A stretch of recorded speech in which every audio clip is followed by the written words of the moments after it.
Seems it comes down to you're going to face Minnesota somewhere along the way in the postseason, and here you go. What do you continue on from a couple weeks ago? What do you hope to bring from that series to have success again against them?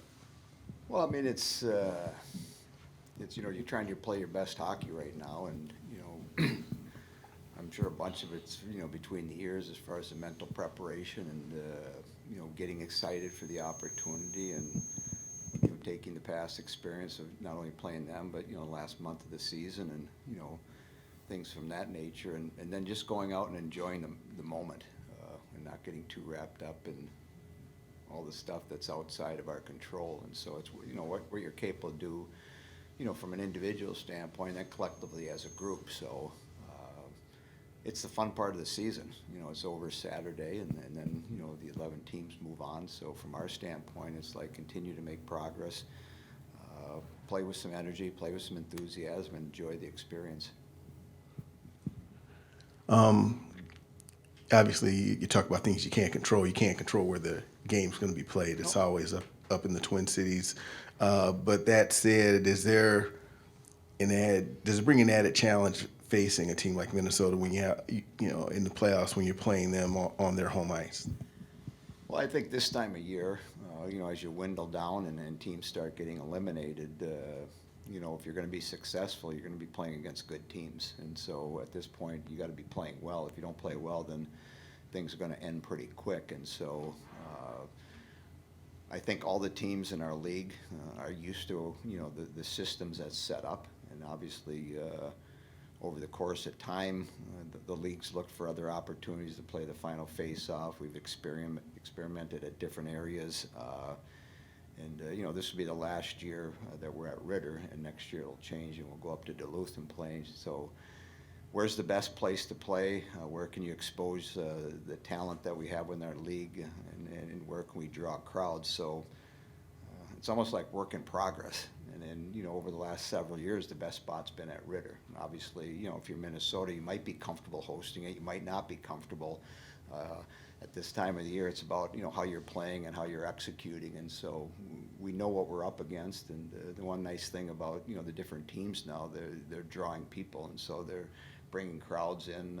Last year at Duluth at the Frozen Four, we had a good chunk of Badger fans up there. And I'm sure that some of the fans will travel up and watch us play Friday afternoon. So it is what it is, and if you're going to win, you just have to play and outscore the other team you're going against. Kind of segueing from outscoring the team you're playing against, something like 10 of the last 12 games you guys have won, you've scored at least 4 goals. Is there anything to that? Is there a number that you have circled that you feel like, hey, if we get to 3 goals or 4 goals, then we're probably going to be able to win a game? As long as you end up with one more than the other team, you give me 2 or 3 or 7 or 8. You just have to have one more. I don't know what the analytics put at it, but somewhere probably in that 3 range, maybe 4 if I get to 3 before you do, or I get to 4 before you do. My chances of winning are better. But again, it's at this time of year, are your players going to be able to handle the pressure that's involved in the game and all the little things that go within the 60 minutes and, play your best hockey. And, that's what you're looking for. It might not be enough to win that game, but that's what you're looking for at the end of the contest. At this time of the year, after it's all said and done, did you play well? Did you give yourself a chance to win? And that's what you look at right now. And players have to step up and make plays if you're going to be successful. And that's what, we call it March Madness for a reason. I mean, it's whether you're in basketball or hockey or the other sports that are playing for a national championship right now. It's just fun because, it's the end of the season. Everybody sort of created their identity and, who's going to be able to manage things and end up winning their last game. And I look at this tournament, and it's just sort of a springboard for the teams that will play for the next trophy. It's a learning opportunity for the teams going through their playoffs. And if you're successful, you've experienced something very positive. If you haven't been successful and you get an opportunity to play in the next round, then hopefully some of the things you'll learn from that playoff structure will help you as you get ready for the next one. I guess I haven't, officially counted, in terms of the youth of your roster, but it seems like last year you were probably maybe a little younger in key spots than you are this year. But I guess my question is, I'm wondering where do you think, if at all, you think maybe the experience that some of your players went through, as especially a young team last year, are kind of showing up at this point? Well, I think the more experiences you have, especially this time of the year, it can be helpful. And so, the group that experienced what we went through last year, they can reflect on that in their preparation for whether it was last year in the same situation, and we ended coming home sooner than we wanted to, but it prepared us for that next challenge that was in front of us. And so, the players that have been through it understand what it takes to get to the finish line. That can be helpful. And so, and what are the younger players going to do as they go through this their first time? They've progressed, they've made improvement all year, and now, it's still a 60-minute game. It's still played with inside the boards, and can you handle, whether you call it pressure or stress or just the magnitude of the game. And I think, what I've seen, our group, they enjoy what they're doing, and, they'll be challenged, and we'll accept that, and we'll move forward in a positive way. Did you hear the thunder and lightning last night? It was rocking. It was hailing My by dog us. was scared to death. It was crazy. Just rocking and lightning out. It's like, whoa, this is like April or May, isn't it? Now we're in March. It was. You've seen a lot of your players put up big scoring numbers over the years. How is what Casey and Kirsten are doing similar or different? Or do you see any comparisons there to be made with any players who have done that in the past in the way that they're doing it?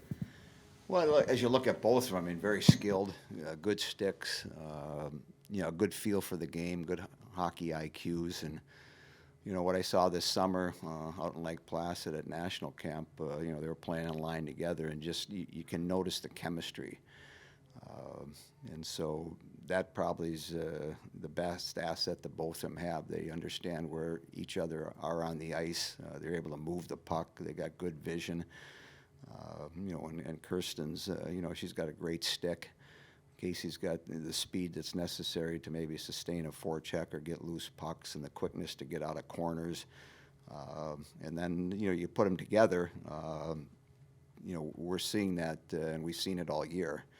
So it's been fun to watch, and, those three ingredients, their skill level, their hockey IQ, and their chemistry that they have amongst the two of them is, the reason why they've been able to create scoring opportunities and had opportunities to get pucks in the net, make great plays, and have great seasons. During this time of the year, you've talked about how important it is just to clear that space and go out and play, right? Is that something now that you are constantly reminding of them, or does this group kind of know what to do and it's time to just go out and play? It's time to play. You probably shorten up your practices as you get to this time of the year. It's about feeling good, get your body feeling good, and then, keep the distractions outside. So if you have family coming in, you need to get them tickets, or this is going to happen. Take care of that early in the week, get it out of the way. So, as we travel up, Thursday on the bus and practice up in Minneapolis, you freed up space. And so the better job I can do with that, I can go on the ice and play at a real high level. I'm not thinking about too much other than the game I enjoy playing, and I'm going to play up to my capabilities and enjoy the experience. And if you're in that space, you end up playing, probably your best games. Turn this back on, sorry. When Kirsten ended last season, she ended on a real big high, obviously scoring the goal in the championship game. What did she have to do from that point to become the player she has become this season? Because we can see that there's a difference in just her consistency, I think, and also maybe the way she's thinking the game quickly, it seems like. Yep, and generally, and not always, but generally, we see a big improvement in a lot of our players. History tells me that, where when they start their sophomore year, they're in a better place. Some of them had outstanding freshman years, but to answer your question, it's like, you sit down at the end of the year. So last year at the end of the year, obviously we're national champs. And more importantly, it's like, okay, here we are. How do we move forward? And individually, we'll meet with our players and we'll set up a plan. And then it comes down to those players, executing the plan. And so, yeah, I had a good year. Yeah, won a national championship. But if I want to maybe one day get a chance with a national team, or I want to have a better year next year, what do I have to do over the summer? And I think for a lot of our players, they put in the time, they put in the energy, and they put in the commitment to making themselves better. And so she gets exposed at national camp during the summer, and obviously comes in September in a better place that she was in April, when the season ended. And so it's like when freshmen go through their freshman year and they come back their sophomore year, there's just so many less distractions for them. I mean, they know how we travel, they know how we practice, they know how to maneuver around campus. They've done that, they've experienced that. They've gone through 2 semesters of classes. They've dealt with papers and exams. They've had a couple sets of finals. So all that stuff, their experience, and you can't buy experience. You just have to go through it. And so as a lot of our freshmen, come in during the summer of their freshman year and work out and train and get a feel of who we are and where they're at, and set up these boundaries to how am I going to improve. And then they'll go through this freshman year, and then you do it again, before your sophomore year, and then you come back. They're just more relaxed, I would say, probably. And for her, she's, obviously got great skill sets. And so as she continues to work hard and her body continues to develop and she gains more experiences, she's going to look better and she's going to play better. And that's what we've seen this year. And if she wants to do it again next year, she's going to have to go through the same process. It's like, season's over. What do I need to do to get, better? She'll get a chance to go to camp after the tournament's over and get a chance to, maybe play in the World Championships. And, then again, what am I going to continue to do to get better? You're either getting better or you're getting worse. So which one do I want to choose? So she's been able to put in the work and the commitment, and now she's getting rewarded because of her efforts. And the big thing, too, with the younger players is consistency. Can I do it all year? And so as a freshman, I might have peaks during 2 or 3 or 4 weekends, and then some downs, and then I'll go back up. And so as a sophomore, can I be consistent? We've played 36 games now. Have I been consistent in those games? And if you have, you're probably going to have a pretty good year.